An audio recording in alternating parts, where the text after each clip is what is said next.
नमस्कार, मैं हूं अंकुर और आप देख रहे हैं सत्य हिंदी का न्यूज बुलेटिन।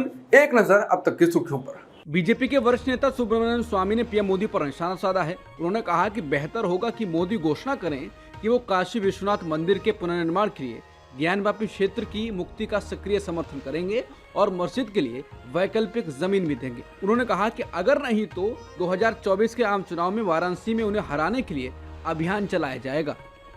वाराणसी प्रशासन ने जिला अदालत के निर्देशों का बहुत तेजी से पालन किया है और गुरुवार सुबह ज्ञानवापी परिसर के दक्षिणी हिस्से में व्यास तहखाना में पूजा और आरती शुरू करा दी।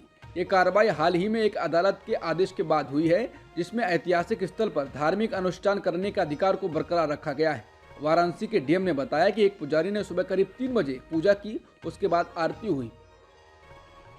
वाराणसी जिला अदालत ने ज्ञानवापी मस्जिद परिसर में हिंदुओं को पूजा पाठ करने की इजाजत दे दी है। इसके खिलाफ मुस्लिम पक्ष सुप्रीम कोर्ट पहुंच गया है। हालांकि सुप्रीम कोर्ट ने कहा है कि वो अपनी याचिका को लेकर इलाहाबाद हाई कोर्ट जाएं। मुमकिन है कि अब मस्जिद इंतजामिया कमेटी इस फैसले पर रोक के लिए हाई कोर्ट जाए। हेमंत सोरेन को ईडी ने गिरफ्तार कर लिया है और अभी तक चंपई सोरेन को राज्यपाल ने शपथ के लिए नहीं बुलाया है, जिसके बाद से बड़े सवाल खड़े हो गए हैं। सोशल मीडिया पर लोगों का कहना है कि झारखंड के राज्यपाल को बताना चाहिए कि अभी तक प्रदेश में राष्ट्रपति शासन क्यों नहीं लगा, जबकि मुख्यमंत्री का इस्तीफा हो चुका है। मुख्यमंत्री जेल में है और ये व्यवस्था राज्यपाल ने नहीं दी है कि अगला मुख्यमंत्री चुने जाने तक हेमंत सोरेन कार्यवाहक मुख्यमंत्री के तौर पर काम करें। यानी राज्य बिना सरकार के है, तो फिर राज्यपाल कर क्या रहे हैं? केंद्र सरकार क्यों नहीं इंटरवीन करती है? वहीं कांग्रेस ने सवाल उठाया है कि क्या बीजेपी किसी भी कीमत पर दल बदली करना चाहती है, जिससे सवाल खड़ा होता है कि बीजेपी विधायकों को खरीद कर अपनी सरकार बनाना चाहती है क्या? बिहार के पूर्व मुख्यमंत्री लालू प्रसाद यादव ने हेमंत सोरेन पर प्रतिक्रिया देते हुए केंद्र सरकार पर सोरेन सरकार को प्रताड़ित करने का आरोप लगाया है।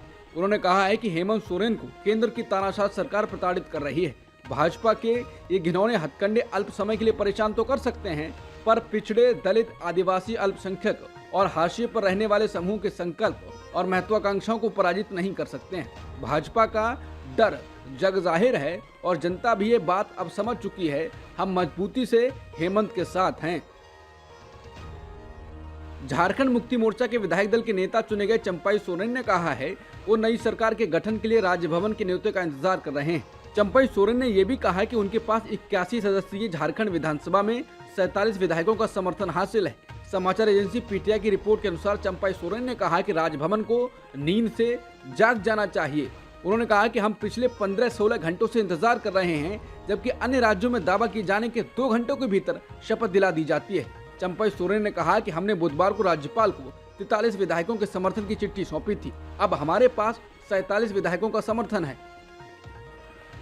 झारखंड में झामुमो के नेतृत्व वाले गठबंधन ने गुरुवार को राज्यपाल से मिलने का समय मांगा। झामुमो नेता चंपई सोरेन की ओर से जारी की गई चिट्ठी के मुताबिक उन्होंने गवर्नर से दिन के 3 बजे मिलने का समय मांगा था। इस पर राज्यपाल सीपी राधाकृष्णन ने उन्हें 5:30 बजे मिलने का वक्त दिया। झारखंड कांग्रेस के नेता राजेश ठाकुर ने समाचार एजेंसी पीटीआई से कहा, विधायक राज्यपाल के न्योते का इंतजार कर रहे हैं। हमें देरी की वजह के बारे में जानकारी नहीं है। अगर राज्यपाल की ओर से गठबंधन को सरकार गठन का न्योता मिलने में देरी होती है तो ऐसी स्थिति में विधायक हैदराबाद जाएंगे ताकि विपक्षी भाजपा को उन्हें बहलाने फुसलाने से रोका जा सके। झारखंड के मुख्यमंत्री रहे हेमंत सोरेन को ईडी द्वारा गिरफ्तार किए जाने के बाद ममता बनर्जी ने बीजेपी पर तीखा हमला बोला है। उन्होंने कहा कि बीजेपी अगला आम चुनाव जीतने के लिए विपक्षी नेताओं को जेल में डाल रही है। उन्होंने कहा कि अगर उन्हें जेल की सलाखों के पीछे डाला गया तो वो इससे बाहर आ जाएंगी। उन्होंने कहा कि बीजेपी सिर्फ चुनाव जीतने के लिए हर किसी को जेल के अंदर डाल रही है। झारखंड के निवर्तमान मुख्यमंत्री हेमंत सोरेन ने केंद्र सरकार पर सुनियोजित तरीके से गिरफ्तार करने का आरोप लगाया है। उन्होंने दावा किया है कि उन्हें एक ऐसे मामले में अरेस्ट किया गया है जो उनसे जुड़ा हुआ ही नहीं है।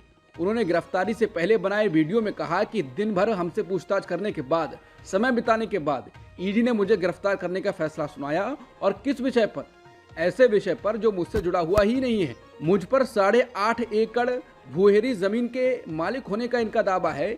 वो जमीन जो कभी बिकती ही नहीं है, कहीं सबूत ही नहीं मिला। दिल्ली में भी छापा मारकर मेरी छवि खराब करने की कोशिश की गई। उन्होंने आरोप लगाया एक आदिवासी अपनी ताकत के बल पर जीतकर राज्य की जनता की सेवा कर रहा है। आज लगता है ये वक्त मेरे लिए खत्म हो रहा है। अब हमें ऐसे सीमांती विचारों और तंत्रों के साथ एक नई लड़ाई लड़नी पड़ेगी। हेमंत सोरेन की गिरफ्तारी का मामला सुप्रीम कोर्ट पहुंच गया है। वरिष्ठ अधिवक्ता कपिल सिब्बल ने सुप्रीम कोर्ट के सामने ईडी द्वारा हेमंत सोरेन की गिरफ्तारी का उल्लेख किया। सुप्रीम कोर्ट मामले को कल 2 फरवरी को सूचीबद्ध करेगा। सपा प्रमुख और यूपी के पूर्व मुख्यमंत्री अखिलेश यादव ने कहा कि झारखंड झुकेगा नहीं। उन्होंने कहा कि झारखंड में भाजपा का आदिवासी विरोधी चेहरा सामने आ रहा है। झारखंड के साहसी योद्धा हेमंत सोरेन जी भाजपा के आदिवासियों और आदिवासी क्षेत्रों की रक्षा के लिए सदैव वचनबद्ध रहे हैं और भाजपाई भ्रष्ट राजनीतिज्ञों व पूंजीपतियों के सामने इसलिए दीवार बनकर खड़े रहे जिससे झारखंड को शोषण से बचाया जा सके। इसलिए उनके साथ ऐसा बुरा व्यवहार किया जा रहा है। ये झारखंड के जनमत का अपमान है। इसीलिए हर एक झारखंड निवासी इस बार भाजपा के खिलाफ वोट डालेगा और भाजपा को ऐतिहासिक पराजय की सामना करना पड़ेगा।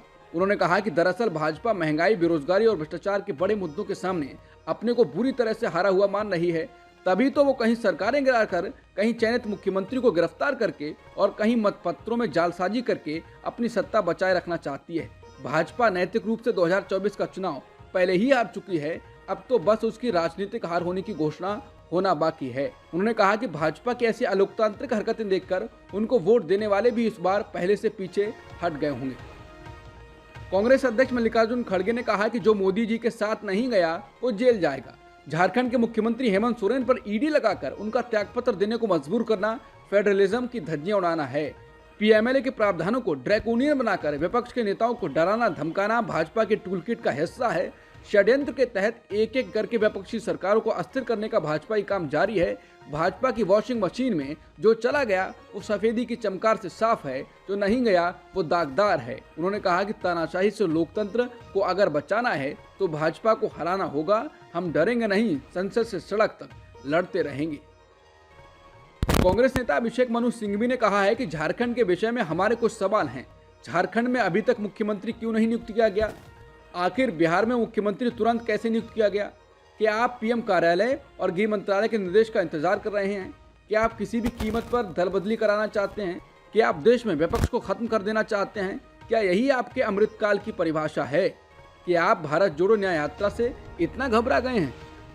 केंद्रीय वित्त मंत्री निर्मला सीतारमण केंद्रीय अंतरिम बजट 2024-25 पेश कर रही हैं। वित्त मंत्री निर्मला सीतारमण ने अपने अंतरिम बजट भाषण में कहा कि पिछले 10 साल में 30 करोड़ मुद्रा योजना ऋण महिला उद्यमियों को दिए गए। ग्रामीण क्षेत्रों में प्रधानमंत्री आवास योजना के तहत महिलाओं को 70% आवास मिले हैं। हमें गरीब, महिला, युवा और अन्नदाता पर ध्यान केंद्रित करने की जरूरत है। उनकी जरूरतें और आकांक्षाएं हमारी सर्वोच्च प्राथमिकताएं हैं। उन्होंने कहा कि भारतीय अर्थव्यवस्था ने पिछले 10 सालों में गहरा सकारात्मक परिवर्तन देखा है। भारत के लोग आशा के साथ भविष्य की ओर देख रहे हैं। केंद्रीय वित्त मंत्री निर्मला सीतारमण ने गुरुवार को अंतरिम बजट में कई ऐलान किए हैं, लेकिन कोई बड़ा ऐलान करने से परहेज किया। वित्त मंत्री ने आयकर दाताओं को कोई राहत नहीं दी है। इससे आयकर दाता निराश हो सकते हैं। उन्होंने इस बार आयकर स्लैब में कोई बदलाव नहीं किया।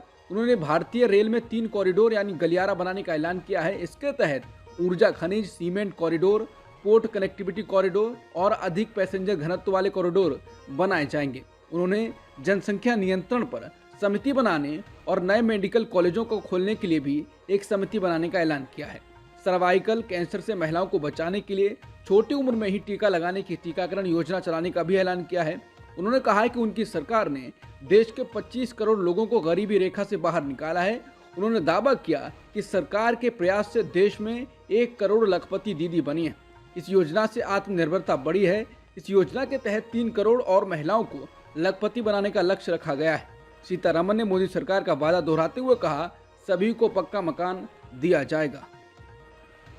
केंद्रीय वित्त मंत्री निर्मला सीतारमण ने अंतरिम बजट में बुनियादी ढांचे पर खर्च को अगले वित्त वर्ष में लगभग 11% बढ़ाने का ऐलान किया है।